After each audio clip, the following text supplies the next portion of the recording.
Next speaker is Scott MacDonald. He's the private forest supervisor with Forest Fish and Wildlife. So, Scott graduated from Maritime Forest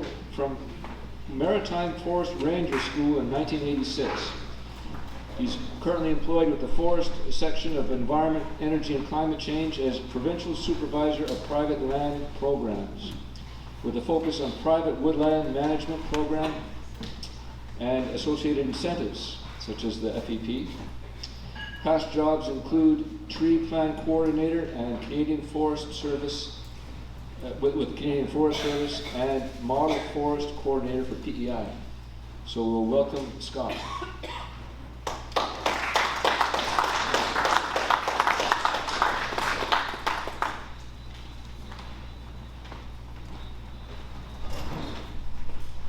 Hello everyone, thanks Barry. The last time I presented to this group, we just did a question answering type of thing, so I think we'll go the same way here today. You guys want to fire any questions at me and I'll try to answer whatever I can. Any questions? Oh, you want on trees and streams, Scott? Okay. How do we handle You have trees in your stream on your property? I have more than one stream and I have numerous trees in the stream. Okay. So are you with the Forest Enhancement Program? Yes, yes. Okay, if you are, your technician can go down and look at the property for you. Okay. And can give you permission to get a contractor in there to get the work done. They stay out beyond the 15-meter zone, or they can lay down a brush mat and move like 7 meters in and clear the trees from there, take them out of the stream. Using winches or? Yeah, just even a harvester. Okay. Yeah. So yeah, so we just started that. We started that after Fiona, I guess, where we work with environment and we wanted to be able to look after our own clients to start off with, and any other people outside the program, they apply to environment to get a permit to get that work done. You want to do it yourself? You do it with say, the yard? Oh yeah, yeah. Same sort of thing. You get your technician in there, and they'll take notes on the buffer and what needs to be done, and then you can go ahead and do the work on your own. Do you have to have a permit? It's kind of, we just have notes on file, and it allows you to do the work. You need a permit if you're going through environment and you're not a client of the Forest Enhancement Program. Go ahead, Dan. Just a comment on that, Scott. I've done a fair bit of work I'm not going to say in stream, but if you get a permit, generally before they wouldn't allow you to take any equipment within 50 feet of the brook. Now with a permit, they'll allow you to go into 20 feet, so long as you're on a bed of brush and don't remove any stumps. Good. What about the other part? Get a good winch. Streams that trees are in. Yeah. You gotta haul it out. Yes, exactly. You can reach in there, if you go in that 6 or 7 meters on the brush mat, you can reach in there with, if you have a harvester there, you can grab them trees and haul them out. I can winch it. Or you can winch them out. Yeah, yeah. If there's not that many questions, I guess we'll just talk about Fiona a little. Go ahead, John. Well, it was just that if you had, contractors are a little hard to find at the moment, right? So if you had a piece of property and you wanted to manage your fire risk and maybe leave it, what would you do on your own? Are we talking within the buffer there? This is outside the buffer. Oh yeah. Maybe it's just a windfall basically. Or Yeah. If you have your own property and you're used to being working around the woods and you have 2 or 3 acres of woods that's down, you want to do the work on your own, that's fine. We have salvage incentives in place now. The initial emergency task force got together and they put in a series of recommendations to Minister Myers, and there has been rates approved for getting work done on your woodlot, like for salvage. And the rates are based on percentage blow down. So if it's between 0 and 25% blow down in your woodlot, you qualify for $250 a hectare. If it's from 25 to 50%, you qualify for $450 a hectare. And from 50 to 75%, it's $650 a hectare. And then from 75 to 100% blowdown, you qualify for you qualify for $850 a hectare. What are the deadlines associated with those incentives, or are there any? I don't think there really is any deadlines right now. Wood's probably going to have value maybe for another year and a half, I'd say, probably no more than that. So the problem is right now is getting the contractor. We only have so many contractors here in the island, and you know, there's so much devastation out there. Contractors just can't get to it all, and we have so many problems too. Is like the markets are all flooded now, and the mills are all full of woods, and prices have dropped. So the contractors are not making a whole lot of money right now, maybe none on certain sites, but this salvage money will help too. Salvage money was put in place to help the landowners get the work done, and hopefully give them some money from the wood that they lost. But when we first started off in October working on a lot of these sites, contractors were paying money for stumpage, and that went well until I think in the mid-December or something like that, Dan. I think that they started dropping. Prices dropped like 3 times in a row, and it just made it, the contractors are not paying stumpage for the most part now that I know of, because there's just really not money in it. So, go ahead, Marcel. I got going to wait by the stream now. Can I just cut the dead fallen trees, and if I stay outside the buffer zone and haul them out?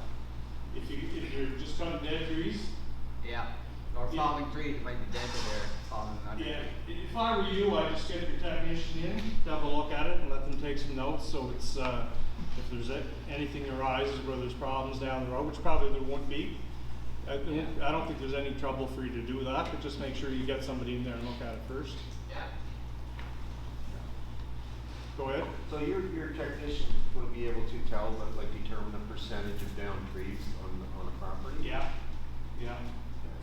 What happens was with all the blowdown, there's no way all the consultants could get out and look at all these properties. So our technicians are doing stand management plans. So they'll go in and look at specific areas on your woodlot where there's a lot of down wood, and they'll determine what percentage wood is down, and that'll be the incentive rate that you can use when you get a contractor in there. So they would do it per stand, like it is? Yeah, Per stand. yeah, per stand. Yeah. Go ahead. I understand technician's pretty busy right now. What's the wait time to get one? Well, I mean, right now I was talking to Reggie Monahan there about a week ago, and I think we're gonna put in maybe some incentives in place so that we can get maybe some of the consultants to do these stand plans. So if there's not enough time for our staff that are running around looking at all these sites and still at the same time trying to get site prepared areas and trees planted, and so we may have to go that route. What we'd really like to see is full plans on every property, but right now it's not realistic. You can't walk through the woods hardly in a lot of different places. It's just crazy. You're jumping over the top of trees that are falling, or you're crawling underneath trees. It's terrible, and it's not a lot of fun. And so we may look at that process to try to help us get through for a little while. Maybe more extensive plans than our staff were even doing ourselves. So, but we're going to look at putting some kind of a template together here within the next week or two. So that information on this percentage amount, is that on the website or somewhere, that more details? The percentages should be up on the website, yeah, for sure. Okay. Yeah, there's no great detail about it. We do our stand management plans. We go in and we say how old the trees were, size of the trees, height, the length, diameter, and all that kind of thing. And then we write the plan saying there's like 75% blowdown. The site will receive so much a hectare salvage rate, and, just in notes like that. And what- That's salvage rate if you can actually get the work done. If you can get the work done, that's the problem. It's, I don't know how, like, right now, we did 163 hectares of salvage work since, December 31st is when the recommendations went down to the minister and come back. So anything after that qualifies for salvage, but we only got 163 hectares. That's not a big number. No. Go ahead, yeah. Scott, if I was to invest in a drone, just from physical ability to not being able to walk the property, Yeah. and I know what's gonna happen in August, one of the first bugs to move in are gonna be wasps. You ever try to run away from wasps through blowdown? I tried running from them, but not through blowdown. It's not fun. So would that be acceptable to you if we had, about 10,000 feet, low aerial footage, and then you compare the 2010 information, compare it with the drone footage, would that be acceptable to you? And then write a scan management plan? Well, I think we'd have to talk about that, Dan. Okay. Yeah, but it's something that's possible, I think. I know a few of the contractors now have them. I think Rob has one there now. There's probably 3 or 4 others that have them and are using them all the time. But, go ahead. I just want to thank the department for, my woods, one of my access roads is adjacent to Crown land, and it was about 150 meters. It was completely blocked with blow down and probably 80 or 90 big white spruce trees. Yeah. And your crew, Brian Burrow's crew, came out and cleaned it within 2 or 3 weeks and did Well, it's nice to hear. a wonderful job of cleaning it Yeah. up. Good. Thank you. I think the reason why we're kind of at 165 hectares too, like after the storm, most of our contractors were working on opening up roads. It was more urgent to get that type of work done. They're, secondary roads and doing the rails to trails, and they were doing a lot of work like that. There was a few contractors that started right away after the storm and started working, doing the salvage stuff, but there was only a couple actually. Most of the other contractors were working on other things that were more important at that time. So I think if we can get the wood prices back up a little bit, we may do a lot better over the next year. But they don't seem to be, the prices don't look like they're going down anytime soon from what I can tell. Scott, I got, say, 10 different stands. Some of them are maybe 50% down. Then I got some that, maybe 10 trees have come out of them. Down. Yeah. I'm just wondering what's the minimum?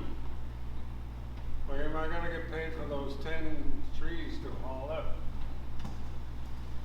As compared to paying $400 for the other one? You know Well, what I think it's something that we'll have to, Dex will have to go and look at it, John. Because it's a lot easier for me to go get the 10 for, what, $200? $250 is the low rate, yeah. Yeah, I think you'll get help there. Okay. Scott, one of the biggest asks that the PEI WA have over the last couple of years, or a few years since the building code went in, was to increase the size of buildings that I could build in my backyard. And with everything glutted the way it is, I'm wondering if there's anything that we can do. I know Brad mentioned it earlier. It may not be out of it's out of our hands, but somebody told me that we have to go through the Department of Agriculture in order to get this particular thing moved. I don't know how the Department of Agriculture controls the size of buildings on Prince Edward Island, but then again, I'm not privy to what's happening in the government. But is there anything we can do? Because the window of opportunity is very small. Like 2 or 3 years and all that wood it's going to be useless, right? That's down. So if there's a number of people, I know there are a number of people. I just heard CBC the other day, and I'm not putting a plug in for them, but they mentioned somebody bought a bandsaw mill, and they're building mini barns out of the lumber. Now they're maybe in a position to go to their wood lot or go to their neighbor's wood lot and salvage those trees and put them to use. Yeah. But if you can only build something in your backyard that's the size of a doghouse, then you don't need a bandsaw mill, you know, to get the lumber. So I mean, we have a very short window of opportunity here, and I don't know why if they could do it in Nova Scotia or New Brunswick or somewhere else, then when the provincial government is responsible for the regulations regarding the size of the buildings. I mean, what can we do to speed up this decision? Well, John, you got me there. Thanks. I'm not sure. You know, I've been carpentering this for how many years? It'll make me gray. Yeah. I don't make them decisions, so I can't help you there. If I can interrupt, we do have a great letter that's been written by the board, and we're about to act on that, which lays out all of the whole issue, and it will be developed by the next board. What about the FEP work, Go ahead. Scott? Do we have an increase on more planting and that type of thing now this year in the budget, or There's what's not that? gonna be an increase in more planting because it takes us a year to grow trees, right? Yeah. So next year, we're building 3 new greenhouses now. So next year, we're gonna be up to, I think we planted 900,000 last year. And so we'll be up to 1.3 million then, I think. I think that's where the number we're headed for. So all of that just takes a little bit of time, and it's a lot of work to get there, but we will be growing a lot more trees and planting a lot more areas. Is there any change in the speciation of that increase? We got like there's maybe 13 different species there now, but we're going to be planting more hardwood. Everybody wants hardwood, and I think that's coming down the line. Right now we're diversifying our plantations after we'll plant softwood trees the first year, and then probably in year 4 or year 3 we get in there and start diversifying with red oak, white ash, sugar maple, yellow birch, or whatever. The seed source is the problem with the hardwoods. There's usually a bumper crop, maybe every 5 years, where you can get enough seed to grow you know, a fair number of seedlings. But it's hard to get at these trees if you've got a real nice red oak in the middle of a 20-acre woodlot. You can't get to it. You got a bucket truck and you got to try to. So we're working around the edges of these places where you can actually get at them too. So, but yeah, we're going to be growing more hardwoods for sure. Yeah. So with the greenhouses that are being built, is some of that money coming from the 2 billion tree program for that? I think it is, yeah. And for money that's coming from, like, so there's investment coming from that program to increase tree planting capacity. Like, what's like the degree of overlap between the 2 billion tree planting and forest enhancement program? Are those totally like running synchronously? Like, you have to be in the forest enhancement program to get the 2 billion trees planted? Well, that's kind of what we started out doing right off the bat, because if these trees are going to get planted, we want to be able to look after them down the road. We want to go in and diversify, right, and get different species in there. So we're getting people to join up with the enhancement program so these trees can be looked after down the road. And like with the demand for trees to be planted, which is like all-time high, are all trees that are going to be planted like going to be reared at the Goody Nursery, or is there going to be some imported from region? Going to all come from a nursery, as far as I know. Yeah, we haven't brought trees in the past, so. Do you think that might be prudent? I don't see. There may be changes. Maybe down the road we bring in more if we have more sites that we can get trees for. But it hasn't happened. Mike, do you have any? So the 2 billion tree initiative is every jurisdiction across Canada is dealing with the same thing. We're getting calls on PEI to supply trees to other provinces. Everyone's dealing with the same things. We have had the foresight to get more greenhouses in place so we can keep up with their demand. Going external to bring in trees from other places isn't an option because everywhere else has got no trees either.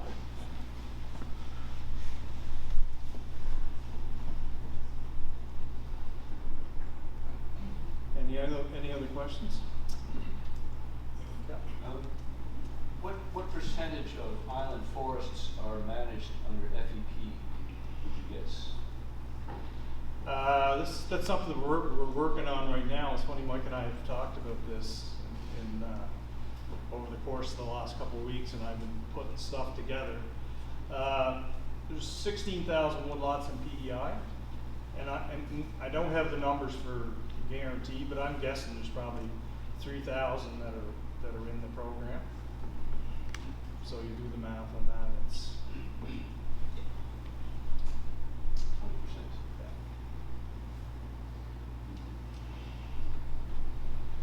Do you guys have a number you'd like to get to as far as expanding, or even a number you would expect, given that there are all kinds of incentives to join FPP? Well, I think we want to get to 1.3 million, and I think if we get there, we'll have the capacity to keep up with most of our planting that we need to do. Yeah. I was thinking just in terms of people, woodlots that are associated with forestry enhancement that to sign up. The percentage of woodlots that would be signed up with FPP. Oh, out of the 16,000? Yeah. 16,000. We want to get as many as we can. Yeah. Yeah. But hopefully, the more we get, the more money we get, because the money we got right now is only sustaining what we have, like the number of clients and the number of woodlots that are in the program. So if you're gonna keep getting more trees, you got to keep getting more money. So I think that's a possibility, though. I think the government sees the increase in tree planting, and it's something that's really needed, and something that's worth a lot more money too, probably to everybody, the environment especially. So Scott, the other thing we may be looking at too is like the spacing that we're planting our trees at now may not be what we're doing in the future. Yeah, right now, George, we've been planting 2,200 or 2,300 trees per hectare. Exactly. Right now, we got it down to like 1,700, yeah. And we may not even get that many on some of these sites because there's a lot of trees completely uprooted and stuff that you couldn't even do site prep on. You're going to have to do manual site prep to get sites to plant. So we're looking at it like that'd be like an 8-foot by 8-foot spacing would give you 1730 or whatever. So and there's going to be a lot more natural regen coming in a lot of different areas now than we had in the past. The old field white spruce sites in the past, they didn't regenerate naturally. They come back in pinch area and poplar stuff that was never going to be to worth and was worth something from a wildlife standpoint of view, but not worth anything to the landowner at the end of the day. Yeah, so but, I think that's important to consider, but also your budget got to remain consistent and increase each year. Because if you're going to do a follow-up in 3 or 4 years' time and plant those hardwoods, so you got to do maintenance somewhere along the line. And as you know, what happens sometimes the budget drops off and your maintenance falls off because you don't have the people and the money. Oh, absolutely. If you don't have the money to keep them trees maintained, it's almost like, why would you plant more? You know what I mean? Because these trees are going to get overgrown. But I think it's been good. It's been good so far. I think government's kept a good steady budget for us for sure, and we've seen some increases over the last couple of years. Yeah. I have a number of forest management plans that were done a few years ago. How long do you consider your plans still valid? I'd say like a plan might last 8 to 10 years, and then you probably should get something done. Or if you had, we've got properties in our program that they had already been started and they were like say 15 years old or whatever. Once the forest enhancement program started, and originally there was a renewal program, and these two programs came together. So them older plantations, the properties didn't require a management plan on them. So now they're getting at a point, and Mike and I talked about this the other day, where they're going to need commercial fittings and stuff like that. And at that point, there should be a new management plan done at the property. Plus, if your plan's over 8 or 10 years old, it's probably time for a new one.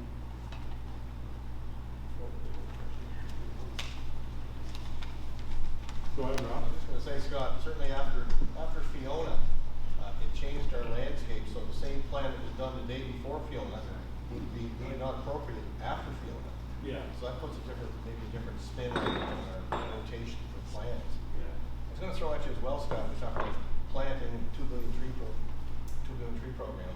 Has there been much thought directed at department level to look at the species we're growing and maybe where we need to be for drought resistance and wind resistance? In other words, maybe the same trees we've been growing for 30 years aren't going to cut it in the years to come with the imminent threats from storms and droughts and so on. Yeah. Yeah, well, we always talk about stuff like that, Rob, and there's, you know, a lot of the species, like white spruce, we plant a lot of that, but the stuff grows and grows well pretty near everywhere. You know, as long as the ground's not too wet, it'll grow, and it usually's, you know, for insect and disease and stuff, it's you don't have a whole lot of problems with it. So that's a tree that we're still going to keep growing for our program. But I think there could be changes coming too, like in different species. So I don't know. I won't be able to tell you exactly what they are right now, but I think there'll be changes down the road. Maybe just throw it as well. I know we talk about planting trees and then maintenance and commercial thinning and so on. Certainly in my experience with Fiona, it's changed my appreciation for how we're going to go about doing commercial thinnings and whatnot, where we had such damage done to our young trees. Any thoughts that way, Scott, going forward, what we might look at for policy or ideas to address the need to space the trees and not put them at high risk of blowdown? Yeah, I think we're thinking to change. We're changing our species already, Rob, and I think that'll make a difference in as far as blowdown goes. They'll get the root system established by blowing around more, and I think they'll be more secure in the ground. I don't think we're not going to have as much problems with blowdown come in the future. Well, that's my own opinion on it, but you can't really guarantee anything. There's hopefully not going to be another storm like Fiona for a while. And you can't change everything over one storm either, so you've got to change gradually. Yeah. Just adding to that, Rob, I mean, acknowledging the fact that we deal in decades, right? So decisions that we make today, we're not going to see a lot of those impacts for decades down the road. And what we're seeing, the impact from Fiona has been a lot of the spacings, the species selection that were decided decades ago. So we're constantly looking at our programs. We're constantly looking at adapting to the new world that we're living in. And are we going to make all the right decisions? Probably not. But we have to constantly ask ourselves, what's the best thing we can do today to try to set up this for future success? So we are asking ourselves that every single day. And Scott and all of his staff are out there working with individual clients to set up individual woodlots for success. And that's what we're trying to do. Okay, I think we'll have to mosey on here. Sure.